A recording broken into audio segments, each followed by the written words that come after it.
பார்த்து பல சின்னஞ்சிறு நேரம் வீணடித்து மனம் வாடி மதிப்பெண் குறைந்து பிறர் வாட பல செயல்கள் செய்து ஆசை கூடி பருவம் மறந்து கொடுங்கூற்று கிரையணப்பின் மாயும் பல வேடிக்கை மாணவர்களைப் போல நானும் வீழ்வேன் என்று நினைத்தீரோ? நூலகம் சென்று புத்தகம் படித்து வித்தகம் படைக்க சத்தியம் எடுத்தோம். மாதா பிதா குரு தெய்வம் இவர்களை வணங்கினாலே வாழ்க்கையில் உதயம்.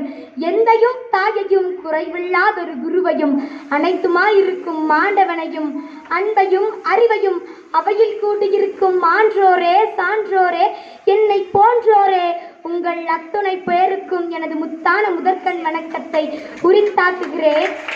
இன்று ஆகஸ்ட் 15 இந்திய தாய் திருநாடு விடுதலை பெற்ற நன்னாள்.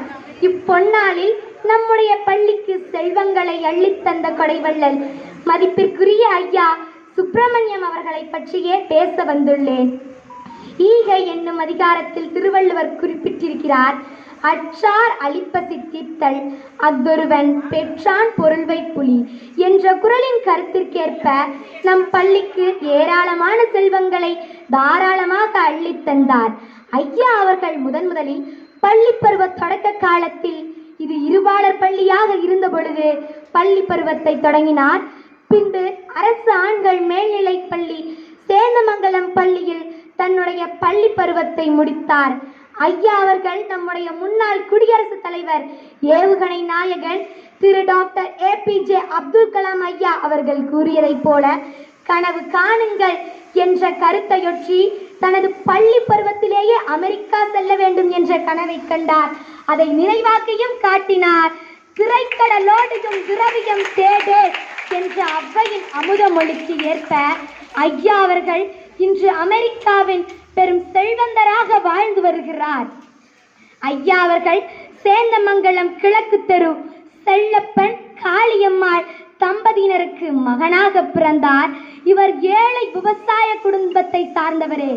இருந்தாலும் தான் வாழ்ந்த ஊரை மறவாமல் தன்னுடைய பெற்றோர் பெயரிலேயே அறக்கட்டளையை நிறுவி நம் பள்ளிக்கு தேவையான கேமரா வசதிகளை செய்து கொடுத்து நம் பள்ளி மாணவிகள் விளையாட தேவையான விளையாட்டு உபகரணங்களை கொடுத்து நம் பள்ளிக்கு தடையில்லாமல் மின்சாரம் வர UPS வசதி செய்து கொடுத்து கணினிகள் தந்து நம் பள்ளியை சுற்றிலும் இரும்பு கதவுகள் தந்து கழிவறை சுற்றம் செய்யும் கருவி தந்து வண்ண தொலைக்காட்சி தந்து ஆசிரியர்கள் பொருள் வைக்கும் அலமாரிகள் அனைவரும் அமரும் இருக்கைகள் மற்றும் மேடை ஒளிவாங்கி இதை அனைத்தையும் தந்தார் நம் ஐயா. இது மட்டுமா, இப்பகுதியிலேயே இல்லாத புதுமையான வசதியான டிஜிட்டல் லைப்ரரி ரூபாய் 25 லட்சம் செலவீட்டில் நம் பள்ளியில் அமைத்துள்ளார் ஐயா.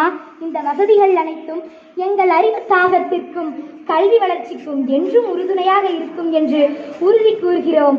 உங்கள் கனவை கண்டிப்பாக நினைவாக்குவோம் ஐயா.